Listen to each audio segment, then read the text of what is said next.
Hey there, friend, let me ask you something. Have you ever woken up in the morning, shuffled out of bed and thought, well, I guess this is just how it's going to be now? Maybe your knees creak a little louder than they used to, or you feel that familiar stiffness settling in. I get it, I've been there too. But here's the thing, those first few moments after you open your eyes, they can set the tone for your entire day. And for those of us over 60, the mornings matter more than ever. They're our chance to feel strong, energized, and ready to take on whatever comes our way. Today, I want to talk about something that's been on my mind lately. Those sneaky little habits we fall into in the morning that might actually be holding us back. You know, the ones we don't even think twice about. I've learned a thing or two over the years, and I'm excited to share some simple ways we can tweak our routines to feel better, safer, and more alive every single day. So grab your coffee or tea if that's your thing, and let's dive in. One habit I used to have, and I bet some of you can relate, is jumping out of bed the second my eyes popped open. I'd swing my legs over the side, stand up fast, and then, whoa, everything would spin for a second. Turns out that's not just getting older. When we rush to our feet like that, especially after lying down all night, our blood pressure can drop suddenly. Doctors call it orthostatic hypotension, but all I know is it made me feel wobbly and unsteady. A friend of mine, Linda, told me she actually took a tumble once because of it. Thankfully, she was okay, but it scared her enough to change her ways. Now here's what I do instead. I sit on the edge of my bed for a minute, take a few deep breaths and let my body catch up. It's such a small shift, but it's like giving myself a gentle wake-up call instead of a jolt. Another thing I used to do, and I see this all the time with folks our age, is skipping that glass of water first thing. I'd head straight for the coffee pot thinking, oh, I'll hydrate later. But after a whole night of sleep, our bodies are parched. Dehydration sneaks up on us as we get older, and it can leave us feeling tired, foggy, or even a little dizzy. My neighbor Tom swears he used to get headaches every morning until he started keeping a glass of water by his bed.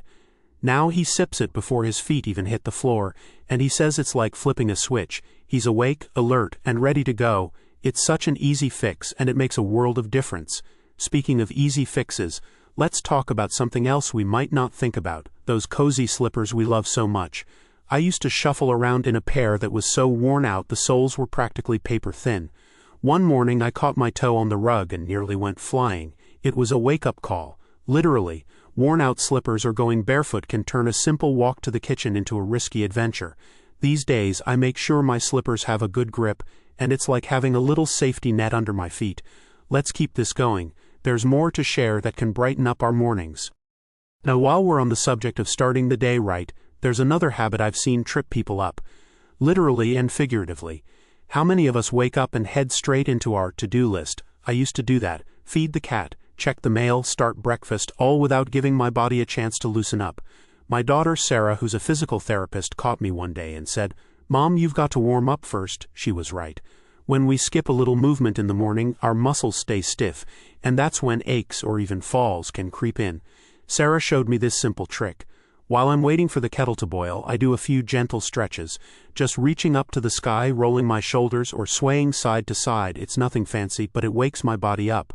I feel limber and strong, like I'm telling the day, I've got this, and you know what pairs perfectly with that? Giving our minds a little love too. That's where the next piece comes in, and it's something I wish I'd figured out sooner. Here's the last thing I want to share, and it's a big one. How often do we wake up and just go through the motions?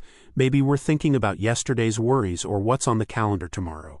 I used to do that, and I'd end up feeling scattered before the day even started. Then I heard a friend talk about setting an intention, just a quiet moment to decide how I want to feel. So now while I'm sipping that water or stretching, I take a second to say to myself, today I'm going to feel calm and strong. It's not about making a big plan, it's about giving my morning purpose.